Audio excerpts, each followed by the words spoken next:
much. Firstly, thank you, Karthik, for the invitation. And firstly, I want to congratulate you and your team for taking up this initiative of NeurotechX India chapter, and really exciting to see all the resources and all the interested people coming together from all over India through this platform.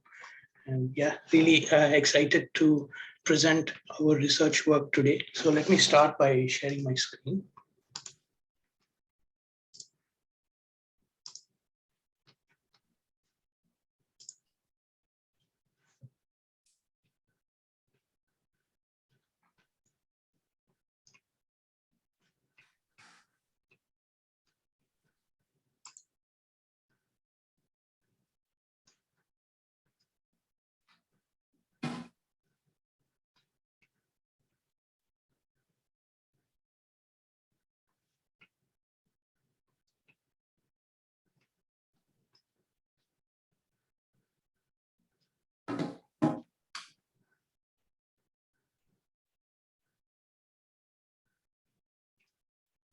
Couple of minutes. I think the just loading.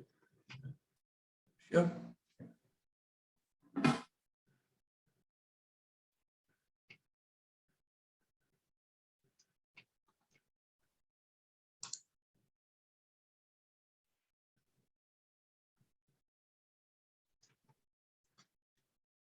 Yeah, is the screen visible? Just checking. No, yeah, no, it's visible. Okay, great. Yeah, thank you. So, there is some. It's fine now. I think it's good. Okay, thank you. So today's topic that I'll be focusing on is progress in EEG-based visual BCIs and some future directions. And mainly the talk will be around the research publications and the research work that we have done at the Waterloo Engineering Bionics Lab at University of Waterloo. So I'm Aravind Ravi. I'm a Ph.D. student, as Karthik mentioned, and from the University of Waterloo. Just a little bit of background about myself. So I did my bachelor's in ECE in PESET in Bangalore, India in 2016. And then I joined as a research software developer at Wipro. In 2018, I joined the University of Waterloo as a master's student and completed my master's program in 2019. And there I focused on brain-computer interfaces and also applied machine learning. And in the same year, 2019, I joined as a Biosignal Research Engineer at Interaxon in Toronto, Canada. And currently I'm a doctoral student in system design engineering at the same lab where I did my master's. Here's a brief overview of the different themes that we will be covering under the visual BCI. So the first topic is enhancing the performance of SSVEP BCI. Some novel stimulus designs, novel user interfaces, novel visual BCI paradigm that we've proposed. This is sort of our current and future work, and we'll be looking at the current and future directions. So firstly, looking at enhancing the decoding performance of SSVEP BCI. So before going into that, I just wanted to give a brief introduction to what is BCI and the SSVEP BCI. So as many of you know in the audience, BCI is a direct communication pathway between a brain and an external device. And in this talk, we will be looking only at non-invasive BCI. So non-invasive BCI is recording neural activity from the scalp, which is called as EEG, electroencephalography.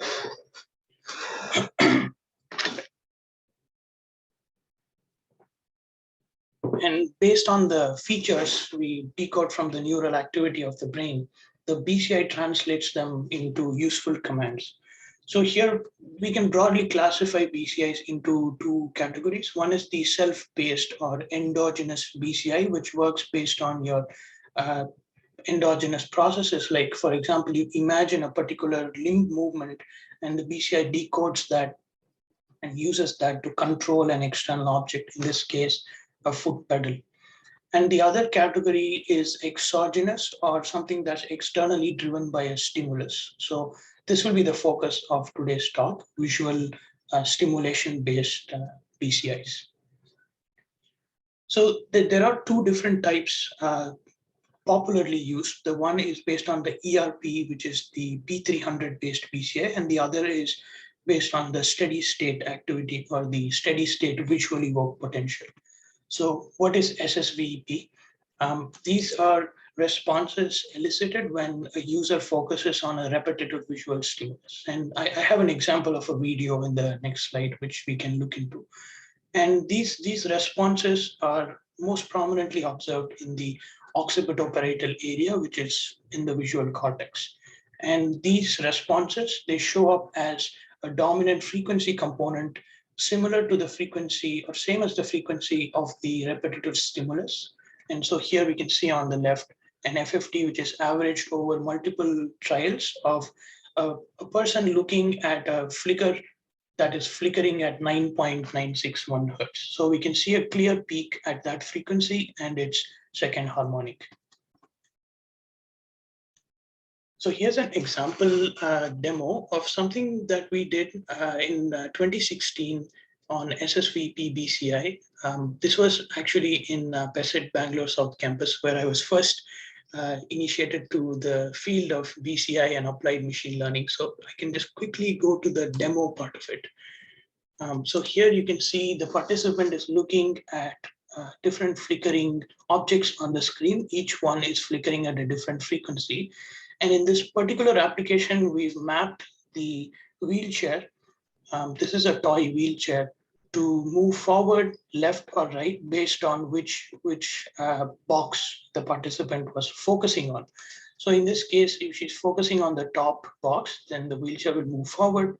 If it is on the left, it will move left and on the right. And we're using just the open BCI. We're using 4 channels to decode this. And we're using an algorithm called linear discriminant analysis with regular power spectral density features.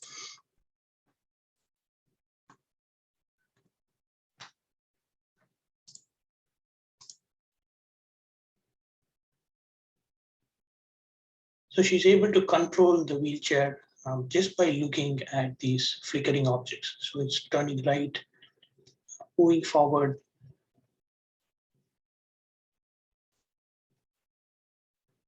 and so on. And to stop the wheelchair, we used just clenching or biting the teeth as a feature to stop the system. So here's another example of the same SSVEP BCI at the Waterloo Engineering Bionics Lab. And in this case, we use the open BCI dry electrode system. We have 4 different flicker frequencies, and each of them are mapped to a particular finger movement on the robotic arm here. So we'll see that this is mapped to show 1 finger, this is mapped to show 2 fingers, 3, 4, and so on. So we'll see that. So looking at the topmost showing 1, the left stimulus shows 2, this shows 3, and the last one shows 4. So in this way, we can use an SSVEP BCI for a communication or control-based task. So to design such a system, it depends on multiple parameters. So because EEG, we have multiple channels, there's a process where we need to select the optimal channels that can provide us the best response. The mode of operation. So typically in the literature, there is the synchronous mode, which means you are tied to the onset of the stimulus and you know exactly when the stimulus occurred. In the study that we will be discussing, we are focusing on the asynchronous operation. That means you don't necessarily need to know when the stimulus was presented. We just use it in like a self-paced manner. The feature extraction or detection algorithms also influence how the BCI performs. And finally, the stimulus design. So there are several parameters that can affect the performance, like the contrast, the color, the shape. And one aspect that we explored here is how close or how far you keep these multiple targets in the screen influences the overall performance.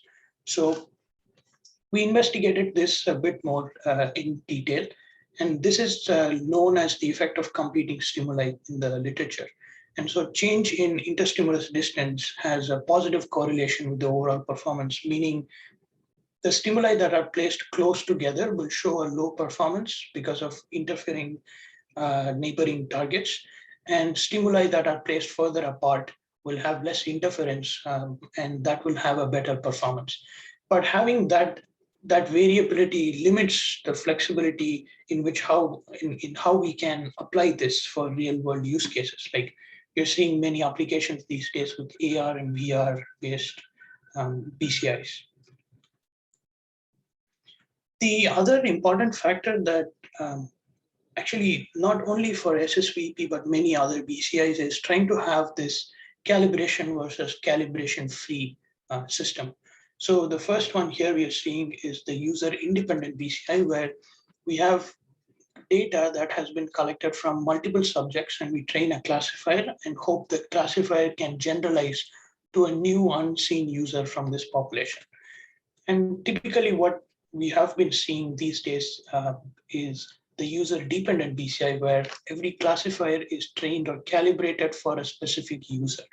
And the goal is to move towards user-independent or calibration-free systems. So coming to our study, what we studied around the effect of competing stimuli is we designed a 7-target paradigm where we have these 7 frequencies.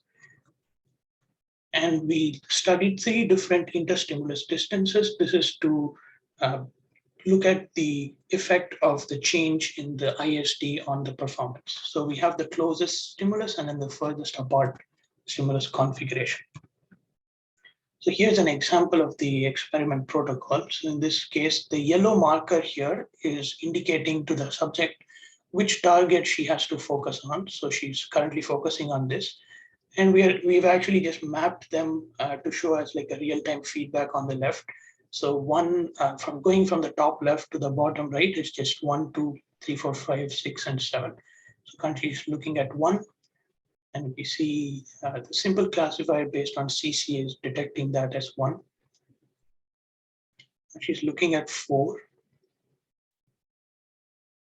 and we can see the response as 4.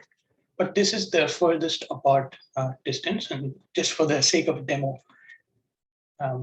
So this was our experiment protocol, where there's a Q period with that yellow marker showing which stimulus to look at. There's a 6-second stimulation period and a break period. And we had 56 trials in total. The targets were randomly shown, and also the stimulus distances were randomized. We designed this using OpenVibe, and offline analysis was done in MATLAB. And we typically use the GTech GUSB AMP for all of our studies.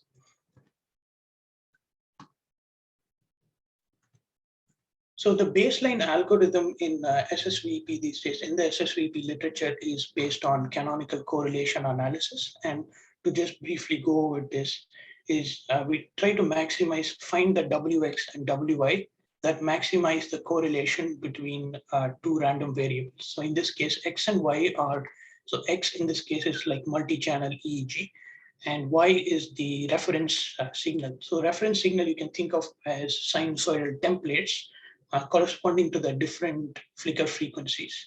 And we're trying to find the correlation that maximizes the correlation between the EEG and the reference template. And this way you're able to find out which target the person focused on. The next algorithm that we have proposed, and we've been using this in a couple of studies in our lab, is based on a convolutional neural network. And this is a fairly shallow convolutional neural network, has 2 convolutional layers.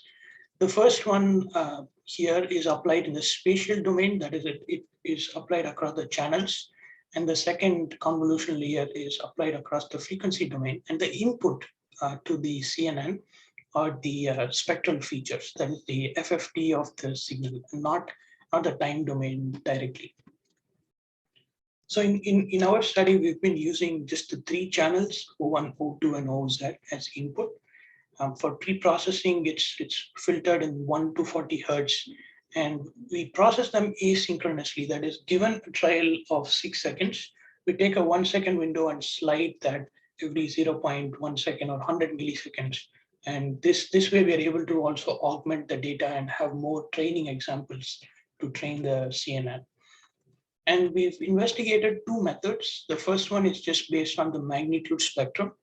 And the second method here is providing the real and imaginary part of the FFT, that is just concatenating them and providing that as input to the CNN. So using the CNN, we studied two different aspects of the SSVEP BCI. The first one is the effect of competing stimulus. So in this case, we wanted to see if training the CNN on one of the interstimulus distances can generalize to other ISDs. And the second use case here is to see if we can train the CNN in a user-independent fashion, that is, having collected a large data set, can we have this user-independent model and compare that to a user-dependent model.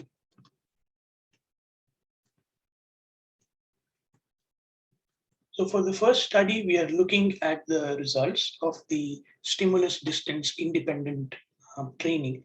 And we can see the three different distances, that is the S1, S2, and S3. And the way we've validated this is training the CNN on one distance and testing them on the other two. So this way we have generated the validated, cross-validated results here. And we can see in all the cases, the complex CNN outperforms all the other methods. So the magnitude spectrum and also the baseline CCA. And what is more interesting is we can see if we start using a window length of 1.5 or above, the CCNN almost has the same or similar performance across the three interstimulus distances. And what this means practically is, let's say we design an AR or a VR system to use this kind of algorithm with a particular interstimulus distance. Without changing the algorithm, we can go ahead and make a change to the interstimulus distance. And the algorithm should still keep working as it is without any change in performance. The next method was to compare the user-dependent and user-independent training. So in this case, we tested this on two different data sets, one that we collected in our lab. So here we have the same 7-class BCI, and we can see that here among the user-independent methods. So we are comparing it not only with CCA, but also other methods that have been commonly used in the literature. So the user-independent method based on the CCNN outperforms the other methods. And as expected, the user-dependent training is the best among all the methods compared here. So we're able to reach accuracies of 81% and 92% for the user-independent and user-dependent cases.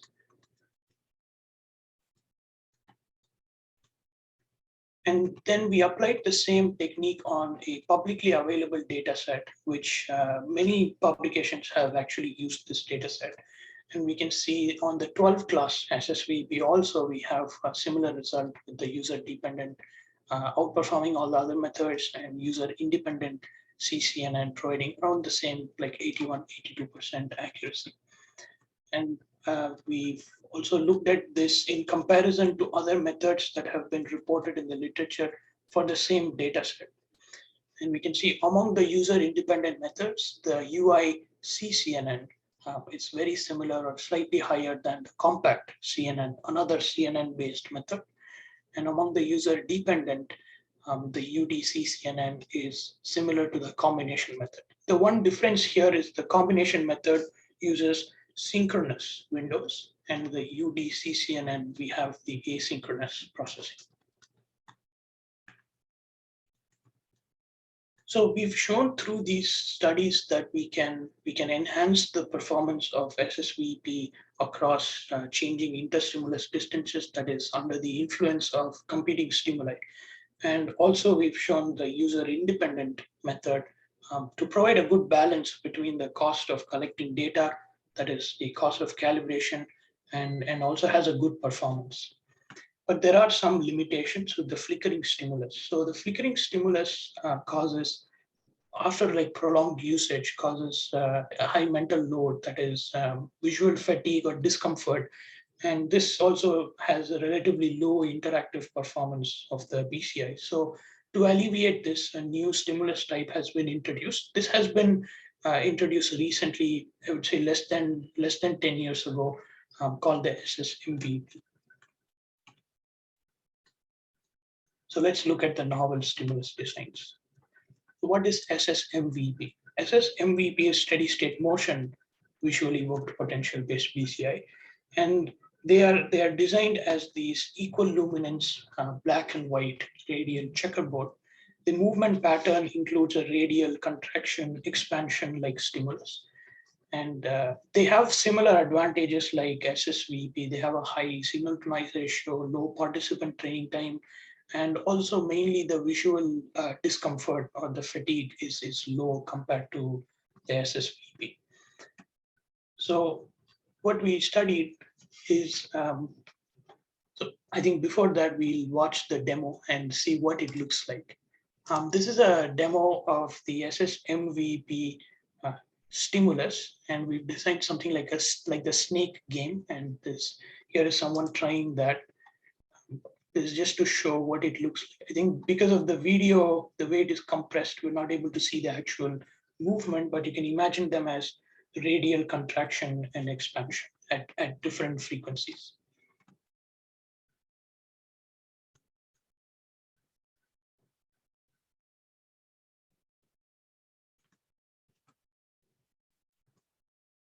So we wanted to study now how robust is this SSMVP stimulus compared to SSVP. And so we did the same, we extended our same experiment protocol to the SSMVP to study the influence of competing stimuli. And so here we have the same 3 different distances, and then we've compared that with the SSVP.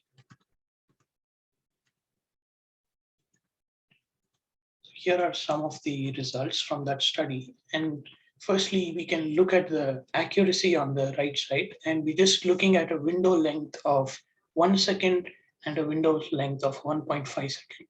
And in both cases, we can look at the checkerboard, or the SSMVP outperforms the flicker-based stimulus. And here we're just looking at the CCA-based classification accuracy. And also what is interesting is this positive correlation, that is change in the interstimulus distance causing a change in the performance, is minimal. That is, we have less variation when we look at the SSMVP stimulus. On the left here, we are looking at how fast can we reach steady state performance when we start from the onset of the stimulus. And we are just using different window lengths, different data length to actually look at this. And the shorter the window length, the faster the BCI. So we can look at the top left, the top row here. We're looking at 0.5 second and 1 second. And SSVP, or the flicker, takes a longer time to reach that steady state accuracy, whereas SSMVP takes less time to reach that performance. And similarly, we are looking at the accuracy across the different flicker frequencies. So we have the 7 different flicker frequencies. And we can see as we are looking at that range in the 8 to 12 hertz range. And we can see across the 3 distances, these frequencies have similar performance. And we can attribute this change in performance to the reduced mental load or fatigue caused by the stimulus.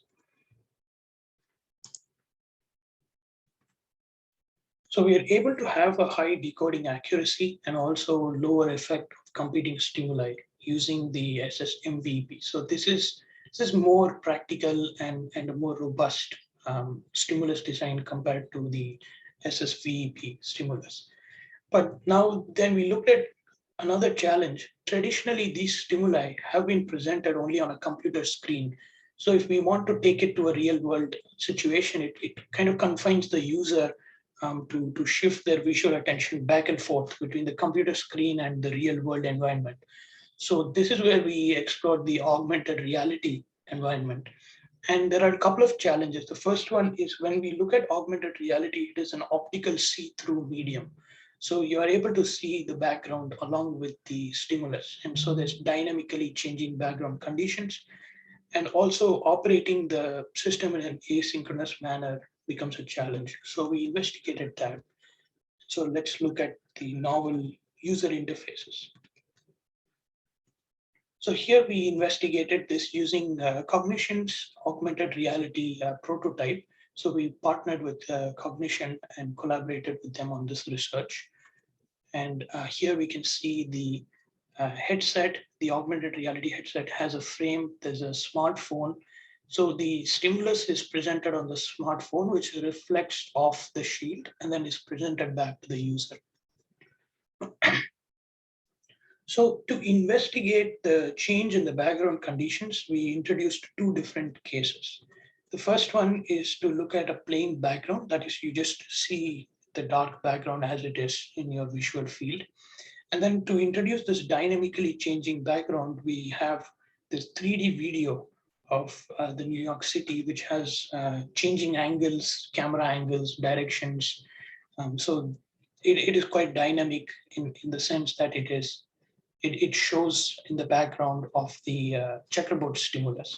And here we are seeing the left and right eye views of the AR system. So we call this the non-active background and the active background. And we recently presented this work at the M2VAP conference in Shanghai. All of these stimuli were developed in Unity and implemented on the smartphone. So here are some of the results. We had 4 different frequencies. Here's an example of 2 of the frequencies. This is the SSVEP, that is the checkerboard response. And we can see the active and non-active background just overlaid one on top of each other. And what was interesting is, in spite of having the active background, we get similar signal to noise ratio, or a similar peak in that flicker, in that movement frequency band. And there isn't much change. And this alluding to having a more robust stimulus paradigm. And next we looked at applying the CCNN on this data set and doing an IC versus NC classification. So IC in this case is an intentional control state. That is, you try to look at that particular checkerboard and the system detects that you looked at that checkerboard. So this is your intentional control state. And there's the rest or the gap period between trials. We call that the non-intentional control state. And it's a 2-class classification problem, but the CNN was trained on all the 5 classes, that is the 4 stimulus frequencies and the 1 non-intentional control state. So here are the results. What I want to show from all of this is we can see the accuracy between the 2 background conditions is more or less similar. So we would expect a change because of the active background, but it's not significant. And also the F1 score is similar, and the false activation rate is also similar, and proving that this is kind of a more robust stimulus paradigm. So we can say that SSVEP is robust, immune to change in background conditions. And these are particularly interesting when we move to real-world AR applications. We've used the user-dependent training, in this case for the CCNN, and also asynchronous processing. So we have a pseudo-online work going on currently to look at the pseudo-online performance of this. And the asynchronous provides us the advantage where you don't have to precisely know the timing or the presentation of the onset of the stimulus. So far, visual BCIs have been studied as a tool for communication and control. This is true. Why? Because it provides high accuracy and is quite robust. But in our lab, we are quite interested in using BCI as a rehabilitation tool, specifically for motor rehabilitation, and looking at systems that can induce plasticity. So the next question we have is, can we combine this high accuracy visual BCI and motor imagery BCI into a hybrid system, so to to achieve this rehabilitation goal.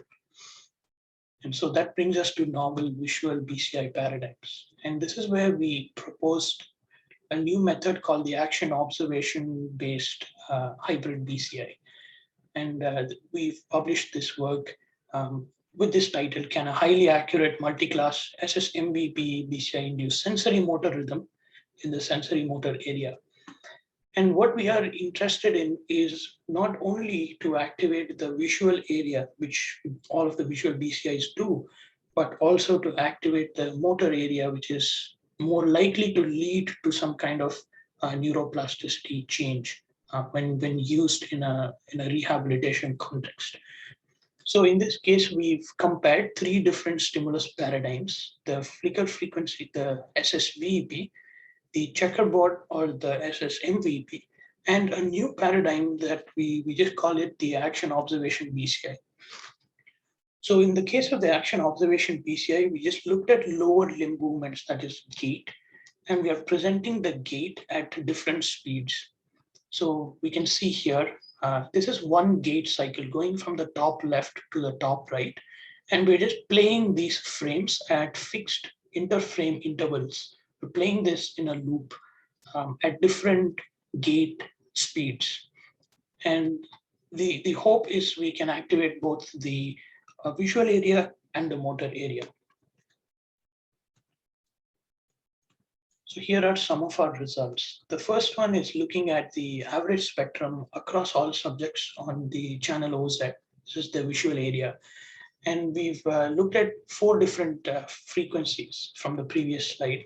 The first one here is around 8.5 hertz. We can see that peak at 8.5 hertz. But we can also find some other components showing up, like the second harmonic. And here what we show as f minus 2f is the small f here is the stride frequency. That is the speed of the gait itself. And we're seeing some components appearing in these frequency bands. And we can see the other frequencies like 10 hertz here, the 12 hertz and 15 hertz showing up very nicely in the visual area. And applying the same canonical correlation analysis, you can see both the flicker and checkerboard outperform the gait stimulus. This is expected because even the signal to noise ratio, like the amplitudes are quite low, like 0.4 microvolts. So it is challenging to elicit this kind of a response, but it is there on the average across participants. So the action observation stimulus can activate the visual area, which can be decoded from the occipital channels. And this is the interesting part where we are showing the ERSP, the event-related spectral perturbations across all the subjects averaged for channel CZ. So on the top left here is the SSVEP. So we have recorded all the channels for all the conditions. So this is the SSVEP, SSMVP, and the bottom row here, the left is the action observation scenario. They're just observing the gait stimulus. And then here in the bottom right is the action observation, but also simultaneously imagining that movement. And we can see a very nice ERD, that is event-related desynchronization in the beta band during the stimulus presentation, that is from 0 to 6 seconds of the stimulus presentation, and a stronger ERD when they simultaneously imagine this movement. So this is where we are at the moment, and we would like to take this to the next phase to look at applications in rehabilitation, that is action observation BCI, and having this as a hybrid paradigm towards motor rehab. From the other paradigms like SSVEP or SSMVP, we can think of the future directions as having more naturalistic stimulus designs, more online studies. Whatever we presented so far, all of these have been offline studies, more real-time implementations, especially in augmented reality. The model training aspect can be explored further, that is having more asynchronous way of processing. user independent or towards calibration free systems, transfer learning approaches across sessions, users, across recording modalities even. So these are some of the things that can be very interesting areas that can be explored in the future. So here I want to introduce all of you to our team members and previous collaborators. They have really been the pillars because of which we have all of these studies results. And I'd like to acknowledge all of our sponsors. This is a nice picture of our lab at University of Waterloo. Our lab director, Professor Ning Jiang. With that, I conclude the presentation, and thank you.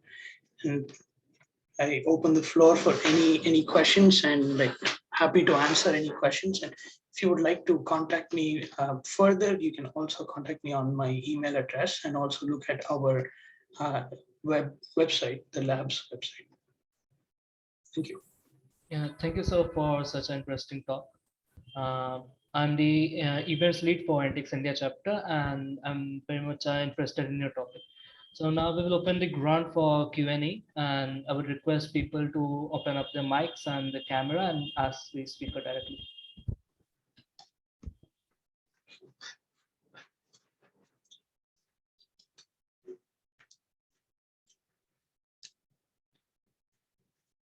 So I actually have some of my questions.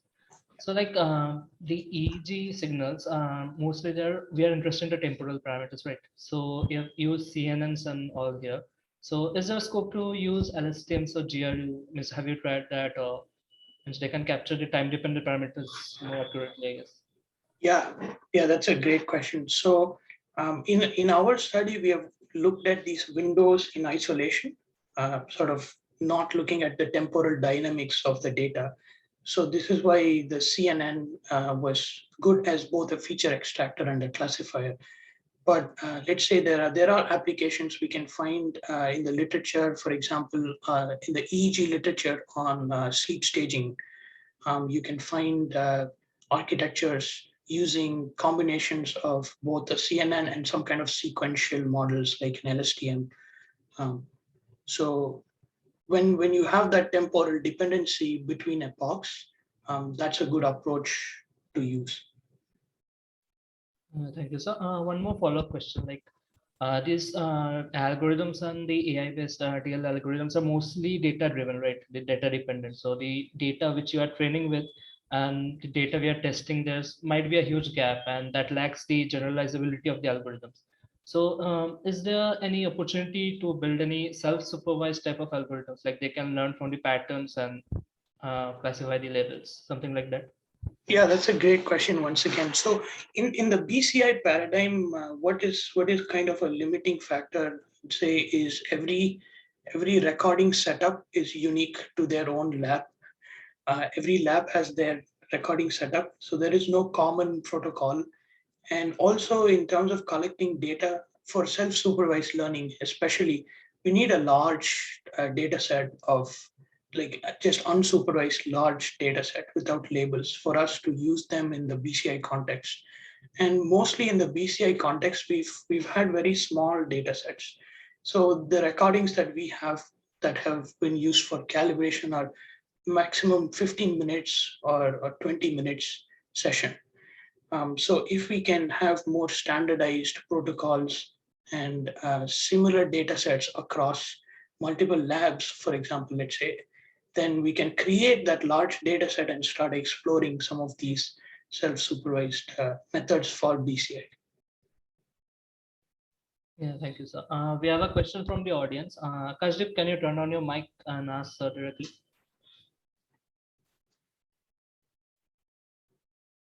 So I think he's not here. So I will just tell the question. He's asking like how we decide the target for classification of SSVEP data, like on which it is based. Could you just Yeah, it's there in the chat, so you can see. by target, do you mean the target stimulus or the target application? I think I'm just not sure. I guess it's talking about the stimulus. label The set? stimulus? Okay, yeah. So we have these, let's say we only look at 4 different stimuli, 8 hertz, 10 hertz, 12 hertz, 15 hertz. And we looked at one algorithm called the CCA. So we're just looking at that target. Actually, I will just maybe go to that slide, just share my screen.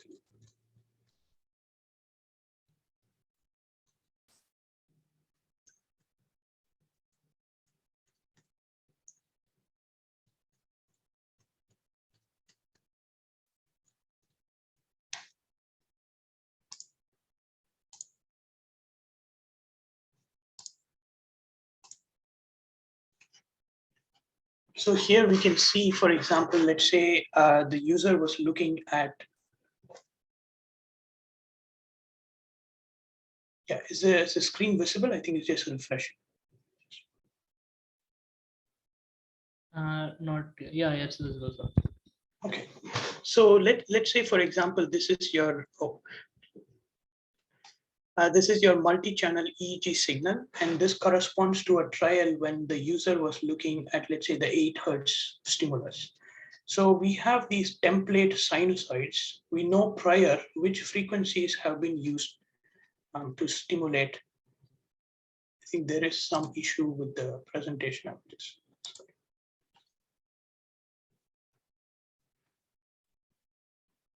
Okay, so we know prior which frequencies have been used to tag these different objects. So we know the 4 different frequencies. So a very simple approach could just be to look at the power spectral density and look for the peak, like look for the max peak among the 4 different frequencies. So if a given trial had the max peak at 8 hertz, then you know that trial corresponds to that 8 hertz stimulus. And then that stimulus can be tagged to some command to control this external BCI. In the case of CCA, we have template sinusoids that we find correlation between that template and a given EEG sample. And then the one that gives you the maximum correlation coefficient, you know that particular trial corresponds to that flicker frequency or movement frequency. Okay, so do you have any more questions? Yeah. Hello, sir. Hi. Okay.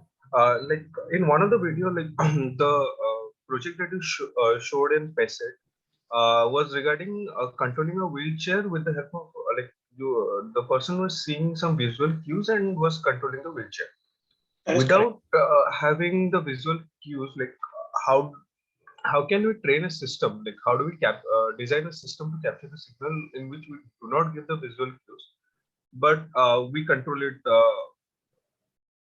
with the signal? So this depends on what kind of control mechanism or BCI paradigm that you would like to use. So in the beginning, I know I kind of introduced you to 2 areas. One is kind of the endogenous BCI, and then the exogenous is the second category. The exogenous is where we need some kind of external stimulation, like a visual cue, like SSVEP. But if you were to use an endogenous BCI, there are studies using motor imagery as a paradigm, motor imagery or even motor execution for able-bodied persons. But for example, they still need to use a wheelchair, but they can move their upper limbs. You can still be able to decode that from the EEG. So you'll be able to use like the left hand versus right hand, and then use that as a control technique to control a wheelchair. So this way you don't necessarily need that external visual cue.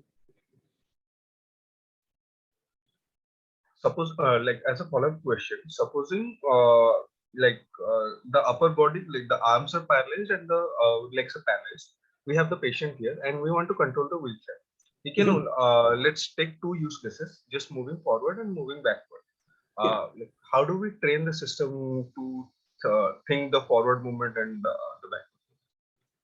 Yeah, so that's a good question. So this is typically, an example of somebody with ALS, for example. They still have some residual movements on their face. So you could use some features from there, some movements like eye blinks, eyes open, eyes closed, But also for somebody who has, let's say, a spinal cord injury from the neck down, they would still have the motor cortex intact. And this is the promise of the motor imagery-based BCI, where you just imagine moving your left hand, imagine moving your right hand, and you would find the patterns like the ERD, for example, that I showed in that last study. And there you can use, for example, the left hand to map to forward and the right hand to map to a backward, and have like a third class to like switch on and off the system, something like that. Thank you so much. Sure.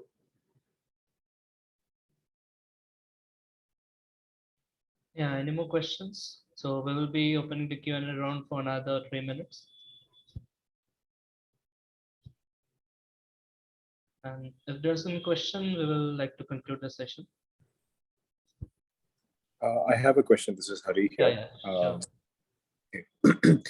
Thank you so much for the presentation. So I just wanted to check, apart from, say, use of these technologies in the medical field, which is to potentially help people who who potentially are immobile, to kind of trigger those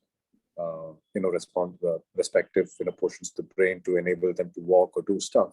What other applications do you see such technologies being used in? Yeah, that's a great question. So in terms of just the BCI context, like just brain, like non-invasive brain-computer interfaces, for healthy individuals, we can look at applications like gaming, for example. So BCI for gaming is a huge field. People are exploring this EEG-based, but also using the peripheral nerves, for example, EMG-based for gaming technology. The other aspects, we can look at more passive systems, like measuring the mental load or mental fatigue, and then providing some kind of neurofeedback to enhance their performance. For example, Interaxon Muse, like we have a mindfulness meditation-based biofeedback. So there are applications like that for healthy individuals. You can also have applications around monitoring. So monitoring sleep, monitoring other daily activities, not only EEG, but you can have other biosignal modalities in combination with EEG to monitor and provide some kind of health aggregates back to a user, like the Apple Watch, maybe, for example. Understand. Thank you. Yeah, thank you.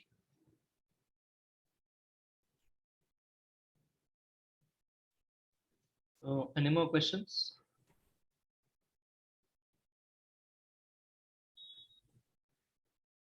I guess not. So we would like to conclude the session. Thank you again, sir, for your time and all your efforts. And we would like to have you again in our forum someday later. Thank you. And for the audience, you can follow us in Insta, Twitter, Meetup, and follow us on NTX website. And we look forward for your participation in our next discussion forum, which will be hosting around 19th of December. Thank you very much, everyone, the audience, and again, sir. Yeah, thank you. Thank you, everyone.